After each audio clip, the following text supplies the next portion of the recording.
ખૂબ ખૂબ શુભકામનાઓ પાઠવું છું કે આ કામને આગળ વધારો. વેપારી મિત્રોને પણ ખૂબ અભિનંદન આપું છું કે આ સંસ્થા ખૂબ સારી ચાલે અને ખેડૂતોને એને ખૂબ મોટો લાભ મળે. કામ કરતા સૌ કર્મચારી હોય, મજદૂર હોય, બધાને એનો લાભ મળે એવી હૃદયથી ખૂબ શુભકામનાઓ. ડૉક્ટર દેવજીભાઈએ મને કીધું હતું કે તમારે આવવું પડશે, એટલે મેં કીધું હતું દિવસ નક્કી કરીએ. દિવસ નક્કી કરવામાં બહુ દિવસો ગયા અને પછી લાગતું હતું કે વળી આ ચૂંટણીઓને બધું આવી જશે તો આચારસંહિતામાં નહીં જઈ શકે. પરંતુ આજે અમારા બધા આગેવાનોનો ટાઈમ આજે નક્કી થયો અને આજે રૂડો પ્રસંગ થયો. સરદાર સાહેબની પ્રતિમાનું અનાવરણ પણ કર્યું, ઓફિસ પણ સરસ બનાવી, અહીંયા ભોજનાલય પણ સરસ મજાનું બનાવ્યું છે. બહુ સારું બધું જોઈને આમ રાજીપો થયો. ઓફિસની અંદર ગયા કરે હું ઈશ્વરલાલને કહેતો હતો, શિવાબેન બધા હતા, મેં કીધું ઈશ્વરલાલ આ ઓફિસ બનાવી એટલે થોડા વાંકે ચડ્યા છે. મેં કીધું ઓફિસ ને ગાડીઓ એવું હોય છે ને કે જોઈને બીજાને એમ થાય મારું બધું આયામ કંઈક જબરું હશે. હવે ખરેખર તો ત્યાં બેહવાનું જ હોય છે, બીજું કંઈ હોતું નથી. પણ તો માણસ સ્વભાવ આપણો બધાનો એવો જ હોય કે સ્વાભાવિક રીતે એવું લાગે. એટલે મનોબા કહેતા હતા કે હવે ગાડી અત્યારે તો છે પણ મારે તો કે વેચી દેવી છે, પૈસા ઓછી થાય, ખર્ચો ઓછો. એટલે મેં કીધું હમણાં તો રાખજો, એટલે કે વળી પાછું એમ રહી જાય છે કે મારું બેટું ફરવાનું બાકી રહી ગયું.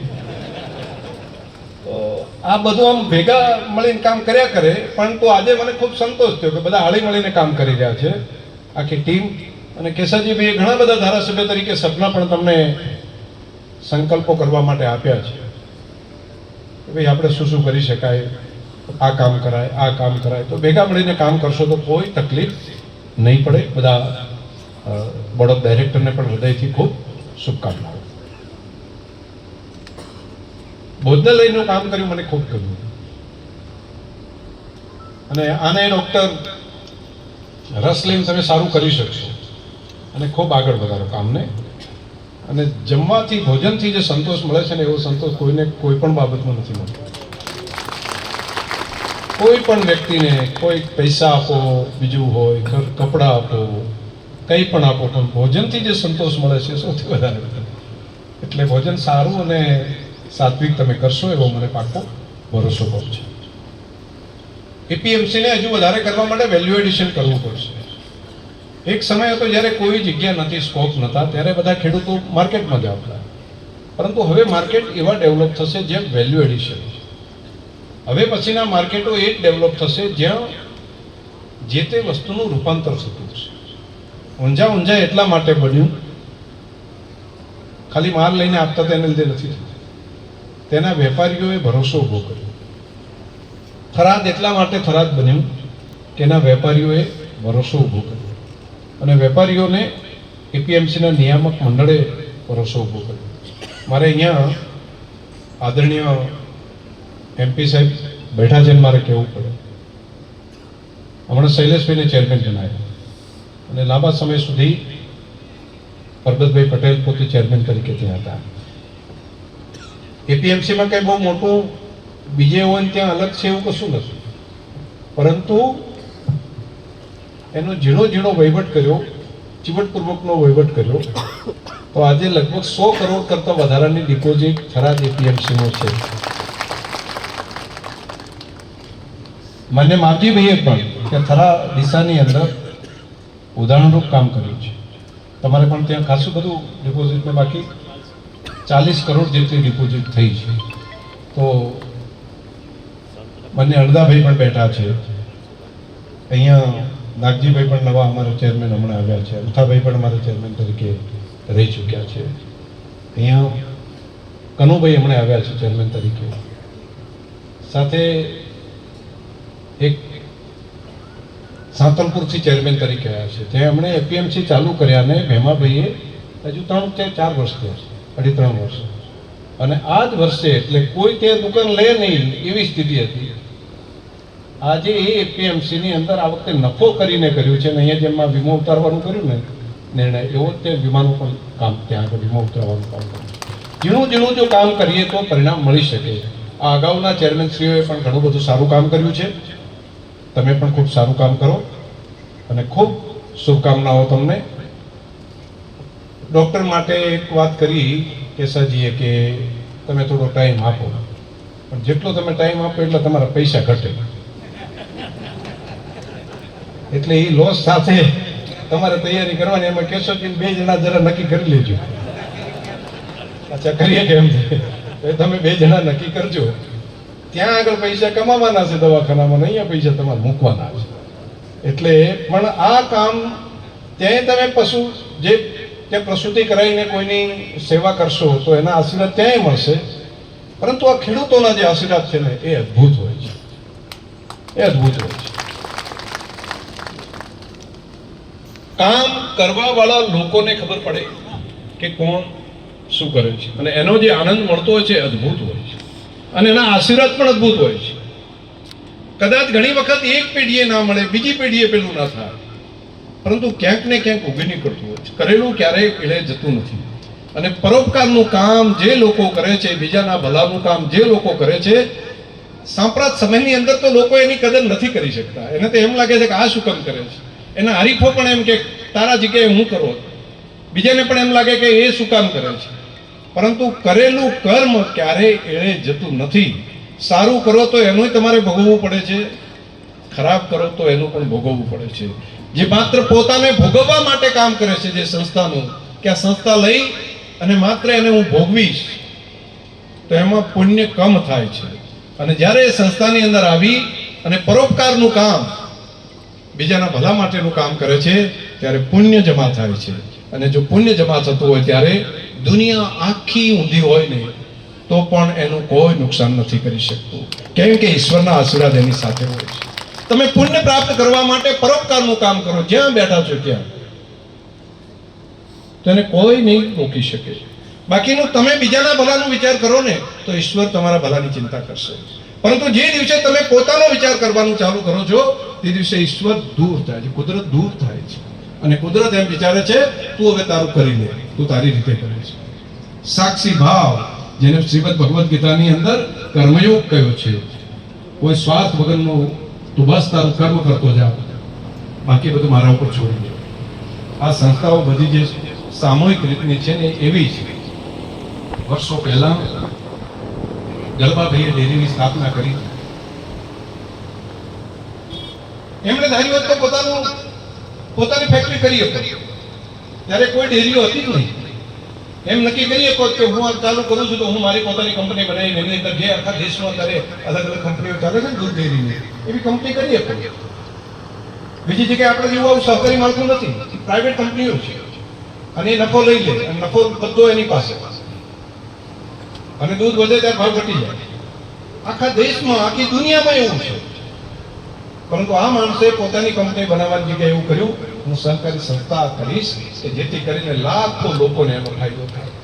નિષ્કર્મ ભક્તિ તરીકે ગલબાભાઈએ વર્ષો પહેલા આ બનાસની ધરતી ઉપર આ કામ કર્યું હતું. એવા 3-4 લોકોએ, કે ત્રિભુવનદાસ પટેલ આણંદમાં ખેડામાં કર્યું, અહીંયા મોતીભાઈએ કર્યું, મોતીભાઈ માનસીભાઈ, એમ 4-5 જગ્યાએથી કામ કરવા વાળા લોકો એવા હતા કે જેણે એવું વિચાર્યું હું મારા છોકરા માટે નહીં કરું, હું બીજાના ભલા માટે કરીશ, હું આખા જિલ્લાના ભલા માટે કરીશ. અને આજે આ વર્કરૂપ જે બન્યું છે ને એ ગલબાભાઈની પ્રેરણાથી એમણે જે શરૂઆત કરી હતી ને, એટલે આજે બનાસકાંઠા જિલ્લાનો 18 આલમ બધી જ્ઞાતિઓ સુખી છે. તેની પાછળનું કોઈ કારણ હોય તો ગલબાભાઈએ વાવેલું એ વૃક્ષ છે. અને કરેલું ક્યારેય એને જતું નથી, પ્રકૃતિ એને મદદ કરે ને કરે. ક્યાં કોઈ દિવસ ગલબાભાઈએ વિચાર્યું છે કે મારા પછી મારી રાજનીતિની અંદર મારો દીકરો આવશે, મારી દીકરી આવશે? એ તો નથી આવ્યું. પરંતુ કર્મનો સિદ્ધાંત તો આગળ ચાલે ને ચાલે. તો સારું કામ કર્યું હોય તો આજે નહીં તો કાલે બીજી પેઢીએ પણ એનું સત્કર્મ મળે.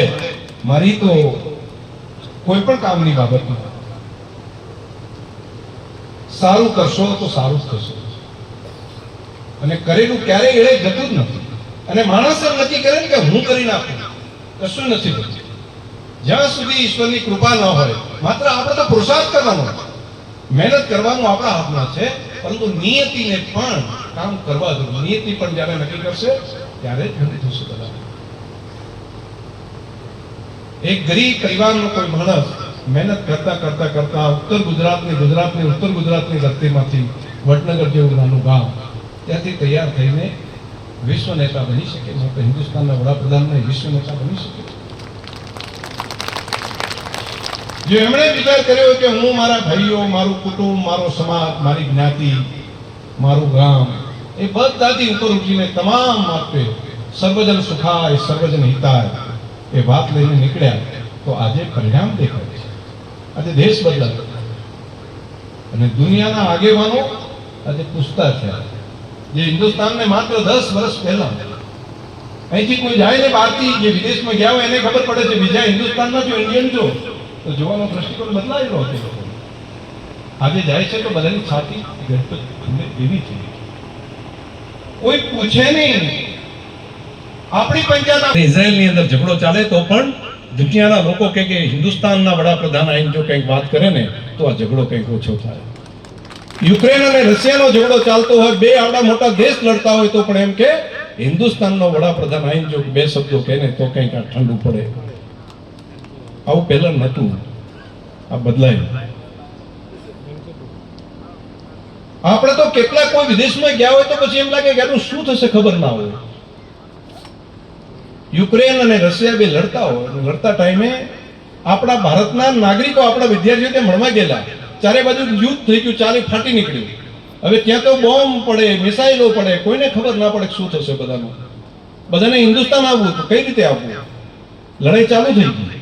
હવે ચાલુ લડાઈ થઈ ગઈ હોય, એકબીજાના લોહીના તરસ્યા થઈ ગયા હોય, જે તોપના ગોળા એકબીજા ઉપર પડતા હોય, અને એની વચ્ચે એક ભારતના વડાપ્રધાન એમ કે મારા વિદ્યાર્થીઓ, મારા દીકરાઓ હિન્દુસ્તાનના ત્યાં ફસાયેલા છે, તમે 48 કલાક માટે લડાઈ બધા બંધ કરો, તમારું જે હિસાબ હોય કરજો, પરંતુ હિન્દુસ્તાનના જ્યાં સુધી વિદ્યાર્થીઓ ના નીકળે ત્યાં સુધી મારી તમને કહે છે બે માને, બે વિરોધીઓ માને અને એમ કે બંધ કરો.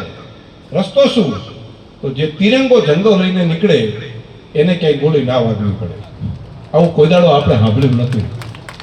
તમે કે મેં કોઈ દિવસ આ વાત સાંભળી નથી કે આપણા માટે એવું થાય કે ભારત માતાનો તિરંગો લઈને કોઈ નીકળે અને ત્યાં આગળ કોઈ વાત કરે કે ભાઈ હવે એને જો આ હિન્દુસ્તાનનો છે, એના ખસર કોઈ ના થવો પડે. કેમ? એના વડાપ્રધાને કીધું છે. ભારતના તો ઠીક, પાકિસ્તાનના છોકરાઓ પણ તિરંગા ઝંડા લઈને નીકળવાનું કામ કરે અને ત્યારે એ સલામત પહોંચી શકે. આવું પહેલી વાર થયું છે. પરંતુ જે થઈ જાય ને એની આપણને ખબર નથી હોતું. થઈ ગયા પછી ઇતિહાસો બનતા હોય ત્યારે આ મહાપુરુષોના બધા આપણે સરદાર સાહેબના પૂતળા મૂકીએ છીએ, હોય ત્યાં સુધી આપણને કદર નથી હોતી. પાણીની વાત કરીએ આપણે ઉત્તર ગુજરાતની ધરતી ઉપર, પાણી પ્રશ્ન MP સાહેબે ખૂબ સારી વાત કરી. ક્યાં માગવાની જ વાત હતી. અહીંયા કેસાજી કીધું કે હું સ્વાગત નહીં કરું, પરંતુ આજ કેસાજીને જો 5 હાથ કે 10 વર્ષ પહેલા મોદી સાહેબ નહોતા ને એ ટાઈમ પહેલો જો વાત કરી હોત તો એમ કે આખી જિંદગી ના કરજો. આવી સ્થિતિ હતી. કેસાજીને આત્મવિશ્વાસ કેમ આવ્યો ખબર છે? એમને ખબર પડી કે દેશની અંદર કામ કરવા વાળી સરકાર છે, મારી વાત માનશે. હું જે વાત કરીશ એ વાત ત્યાં આગળ માનશે, મારી વાતનું વજન પડશે. એટલા માટે હું આ સંકલ્પ કરું છું, મારો સંકલ્પ સાકાર થશે.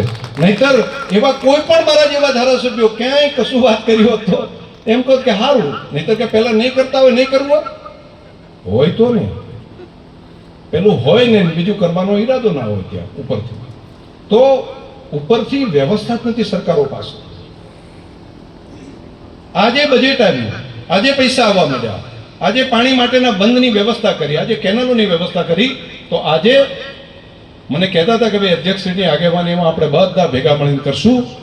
બિલકુલ મને ભરોસો છે કે આપણે ભેગા મળીને કામ કરશું તો આખા બનાસકાંઠા જિલ્લાની અંદર તળાવો ભરવાનું કામ દિયોદર હોય, લાખણી હોય કે બાકીના આખા જિલ્લાની અંદર આપણે સાથે મળીને કરી શકશું.